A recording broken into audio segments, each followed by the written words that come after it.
Welcome to the broadcast, everybody. This evening, Prince Harry is going to be recognised as a legend of aviation. Meanwhile, on the fuzzy end of the lollipop, over this side of the Atlantic, he is being honoured because he is eligible as a living loser of litigation. The Duke of Sussex has abandoned his libel case against the Mail on Sunday. Isn't this something, my dear old fruits? Ain't it something? He threw in the towel a few hours before the deadline that his lawyers were obligated to meet, where he was supposed to be providing a list of crucial documentation. These documents would have had the potential to become a highlight or key pieces of evidence for any trial that might take place, for this huge trial we're expecting over the summer, over the claims that Prince Harry had attempted to mislead the public by the Mail on Sunday and their intimations. Well, I've got to tell you, my dears, this is actually a huge relief to me because I loathe trial talk. I do not look forward to bringing together all kinds of commentaries involving legal matters and libel claims to you. I'm afraid I find it rather laborious, so I'm in clover. The 3-day trial was due between May and July of this year, over a 3-day period, separated. Well, Harry is now facing the prospect of furnishing his adversaries with their legal costs to the tune of £250,000. We'll take that now, please, dear. We'll take it now. A cheque is fine. On second thoughts, with you guys from the office of the Duke and Duchess of Sussex, maybe not. Cold hard cash. Give us the brass. Brass for brass, muck for brass, it's all the same. Add on another £500,000, at least, for Harry's own lawyers. And we're talking the bare minimum there. Well, even at the bare minimum, that brings it up to £750,000, but the cost is likely to run over £1 million. Up for these costs. Shillings lawyers. At 10 a.m. this morning, those lawyers informed the High Court that the Duke of Sussex would be discontinuing his case. In other words, admitting defeat.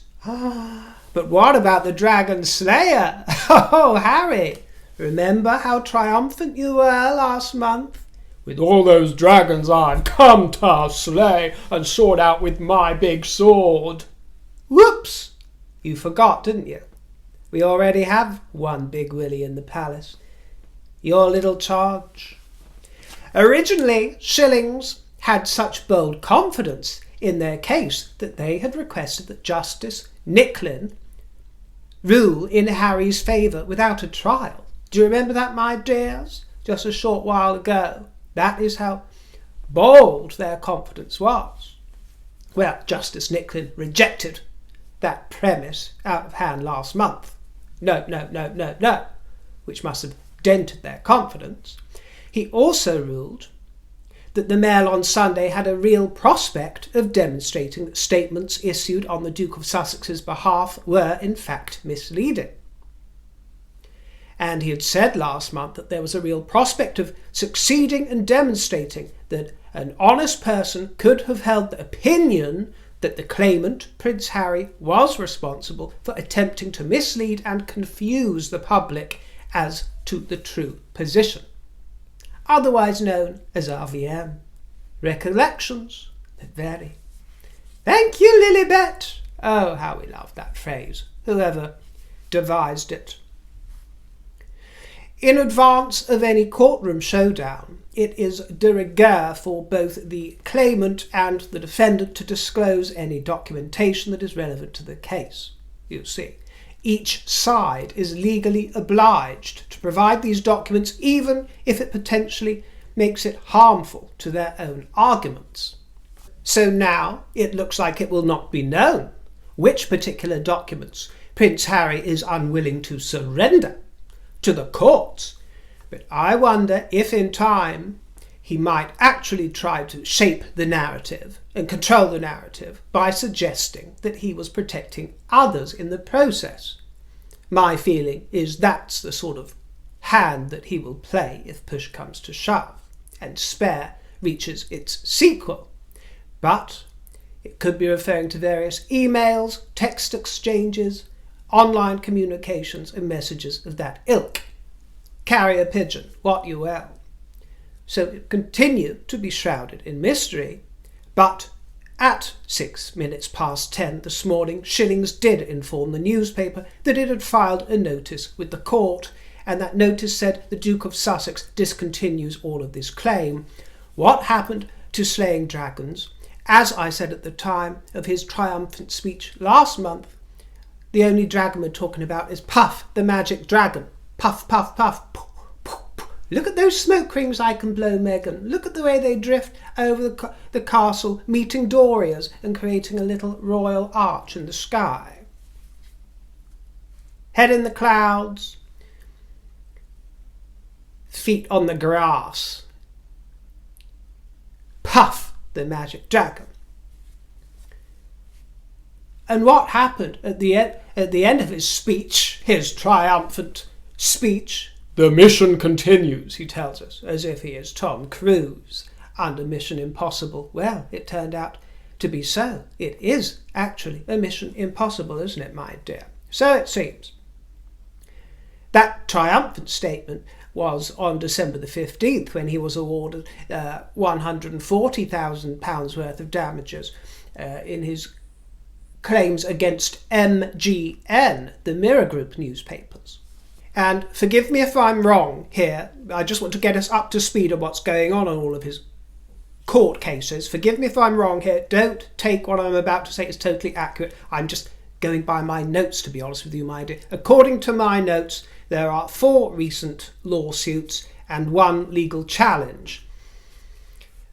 To note, number 1 being the one against MGN Mirror Group newspapers overseen by Justice Fancourt, and that was the one that Harry won last month in December 2023. That was in regards to phone hacking and unlawful information gathering. That was the first. He won that. Then we have the second one overseen by Justice Fancourt yet again against NGN. This is where it gets confusing. News Group newspapers. That's for invasion of privacy from the mid-1990s to 2016. And that is still to be heard. That is going to be heard at trial about a year from now. So we've still got the story progressing on and on. January 25, to the best of my knowledge. And then both of the other cases, the 2 others, both of them involve Justice Nicklin, and they are against ANL, Associated Newspapers Limited, involving the Mail on Sunday in regards to today's libel case, which has been dropped. So that was number 3. And then the 4th involving the same players that I explained, but also including Elton John and Liz Hurley and other people who are staking their claim, involves claims again against information gathering. And one of the last hearings for that particular case, I think, was in March 2023, and in November it was ruled that this will continue on to trial. So forgive me if I'm wrong, but as far as I can ascertain, we've still got 2 to be resolved. He won one was dropped today, and then the other 2 are ongoing and will continue to trial, I believe. And then on top of that, we have the judicial review that Harry brought against the Home Office here in the Kingdom, which was heard by the High Court last year, if you remember that. That was overseen by Mr. Justice Lane. And his spokesman came out today with the Royal Bugle, Harry's Royal Bugler from Montecito, at the ready with his fanfare. As is the nature with legal proceedings, years have lapsed since this case was first filed. Trying to be very dismissive here. And they're talking about the Home Office review now. They're deflecting from today's defeat, total and utter defeat. They're deflecting from that by moving on to the matter of the Home Office challenge, as if that is more important and at the forefront of Harry's mind, and already he's dragging his family into the equation to prove what a wonderful person he is. In the time since, the main hearing relating to the Duke's judicial review has taken place, and we are awaiting the final decision as to whether Ravek acted lawfully with regard to his security. His focus remains there and on the safety of his family, rather than these legal proceedings that give a continued platform to the Mail's false claim all those years ago. Ha! Ha! Ha! Ha! Ha! That, my dears, is the sound of sour grapes. Ooh, I could crush a grape. I could crush a grape, my dears. Give a platform. My arse. My arse. The temerity of it. These legal proceedings that give a continued platform to the Mail's false claim all those years ago. So arrogant, so full of hot air and full of hot wind and all kinds of hot nasties and guff that they seriously consider themselves the platform, not the Mail on Sunday, which is a vast media giant, or all the stations, all the press. Harry is the platform that they are all clambering to stand upon. Forget the throne room at Buckingham Palace, forget that kind of pedestal. It's all about Mansion Montecito and Casa Shetshire, and standing upon the shoulders of a giant such as King Henry the Ninth. Well, we all know what King Henry the Ninth's predecessor, number 8, did with his wives, don't we? Perhaps he had the gist of things. When he wanted to make an executive decision, he executed it with aplomb. Well, for legal and moral reasons, I must make it very clear that I certainly do not justify the executing of anybody, such as a Duchess or any kind of royal figure at all. No, that is not what I'm advocating, but I certainly stand by the idea of executing dumb and fancy notions and delusions of grandeur. His Majesty has been seen for the first time since the announcement of his impending prostate corrective procedure. He was seen leaving Birkhall on the Balmoral estate and was later spotted in the back of an Audi. And the Queen accompanied him with protection officers, and then he departed, leaving RAF Markham for Sandringham, and I'm unsure if the Queen returned to Sandringham with him or to the warm embrace of Rain Mill. There have been concerns raised about the issue of councillors of state and who might step in as substitutes for the King were he to be incapacitated, even for a short while. And to get you up to speed, councillors of state are Camilla, William, Henry, Andrew and Beatrice, and also Anne and Edward, but you wouldn't know that because the royal website, as far as I could see on my checks, has not updated it to show that Anne and Edward have been made an addition, which is a shame. But it was in 2022 that the Councillors of State Act was amended to include Anne and... Oh, getting muddled with these fucking names. Excuse me, my dear, but I cast aside my glasses for the recordings, you see, and I don't have perfect eyesight whatsoever, so it's a bit of a blur to me. No suggestions are warranted. I'm a grown-up. I can work out the ins and outs of how to deal with poor vision.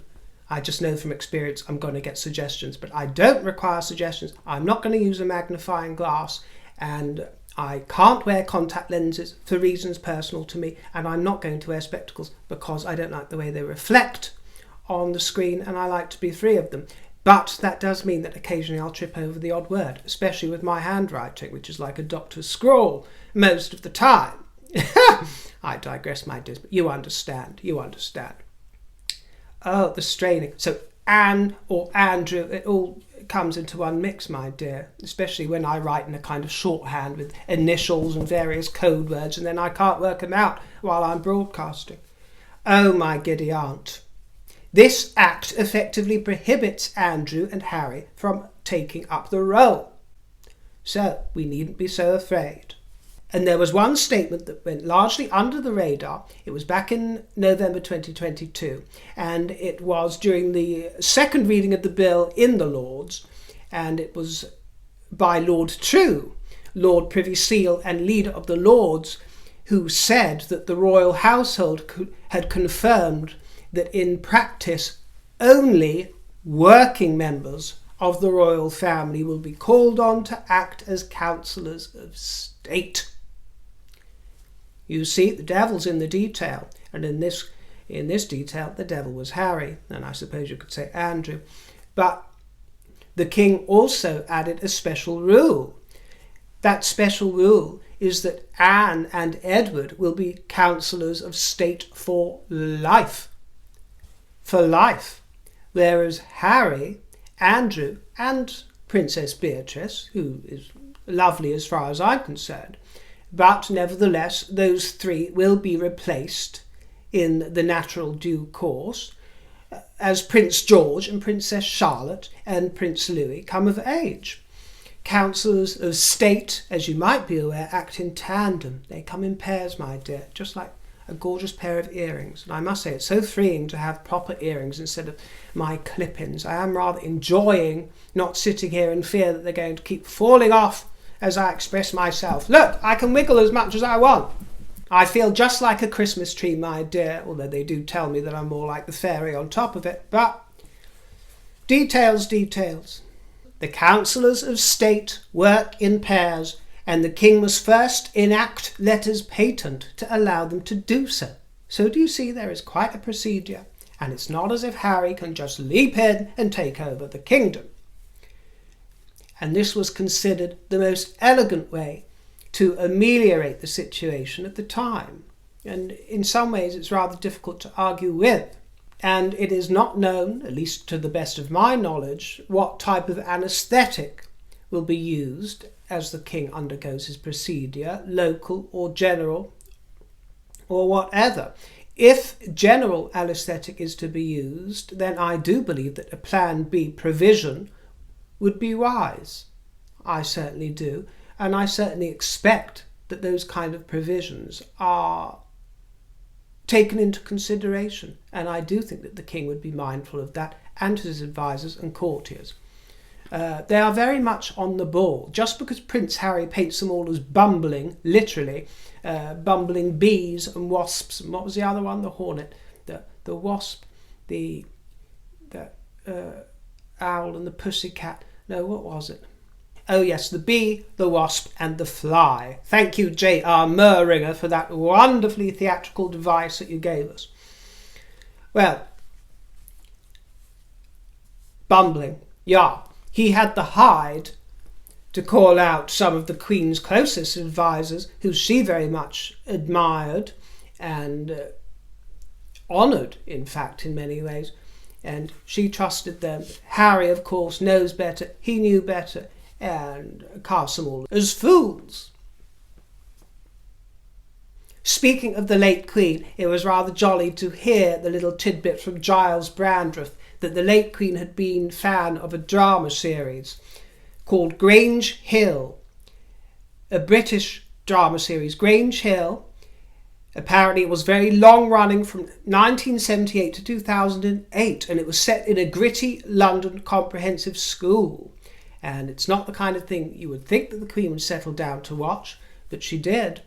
And Giles, as you know, is in the know. He's very good mates with the King and Queen, and he was very well associated and connected with the late Queen, and in particular the late Duke. So he knows his stuff, and he was told by proper friends, as he describes them, of the late Queen, that not many years before her death she entertained dinner guests at Windsor, and it was only the Queen and Philip and Edward and Sophie and two other people present.